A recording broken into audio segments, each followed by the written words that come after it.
Hi everybody, this is Attorney Sharp Raleigh for a podcast on RFEs based on day one CPTs and multiple masters or multiple same level degree that people are getting now on their H1B filings. Number one, the CPT is a curriculum practical training. It is allowed to be used usually after 1 year of completion of your degree. However, there is an exception to that, which is basically if it is part and parcel, it forms part of your degree itself, then you can actually use that.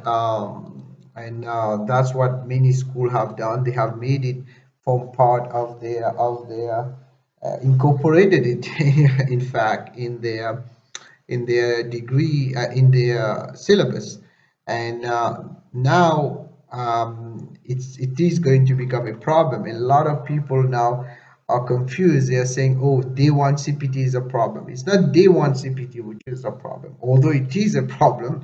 Let me explain why. The problem comes if they are not able to prove that this course requires participation of CPT immediately.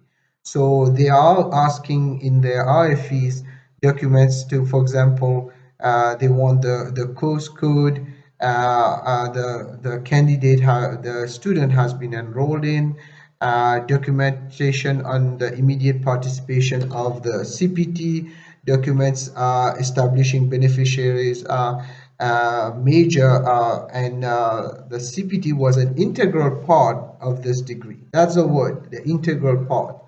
And although this can be proven, usually many schools are able to prove that.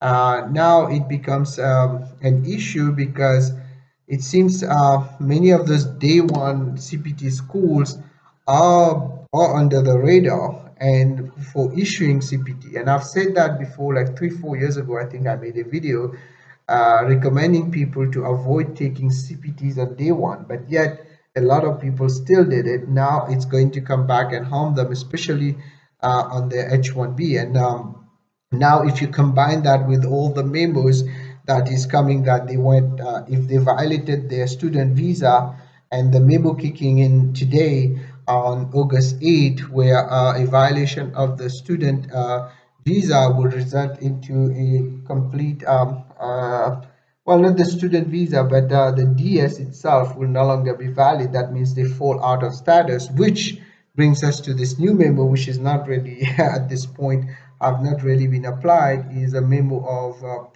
putting people in deportation, the NTA memo.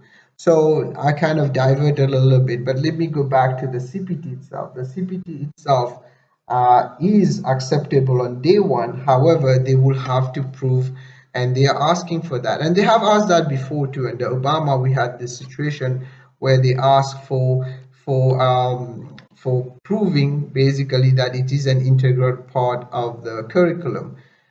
Now, there is another problem. The other problem is the multiple years of practical training at the same education level. What if you look at the regs? It says that basically, I'm not going to cite the regs here, but I'm going to kind of explain it. You are not allowed to take a CPT again on a, for example, let's say you're doing a master's degree, right? And you get graduated, and you got your OPT, and then you didn't get an H1B. Now you're taking another master's degree at an equal level, and you're basically asking for CPT. That is going to be basically the weakness.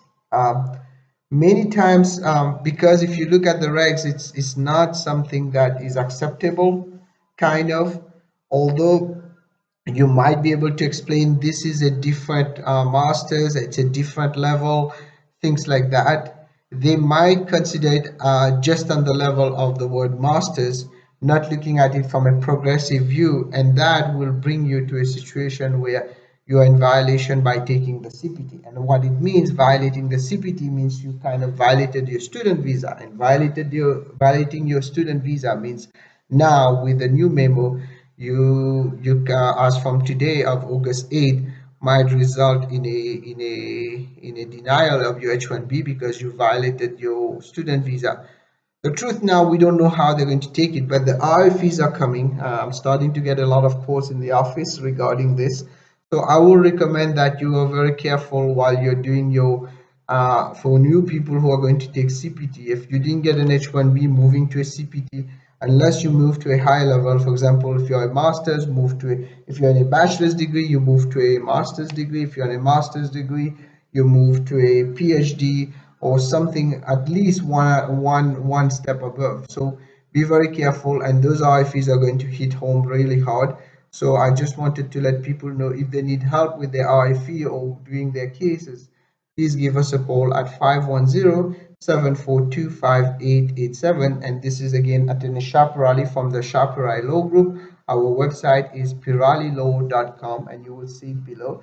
And you can also call us 510-742-5887. Anything I told you today is my opinion. You should not act or refrain to act solely on the information provided. You should contact an attorney if you have any questions. And please follow us and subscribe to our YouTube channel for the updates coming soon on H4EAD. Thank you.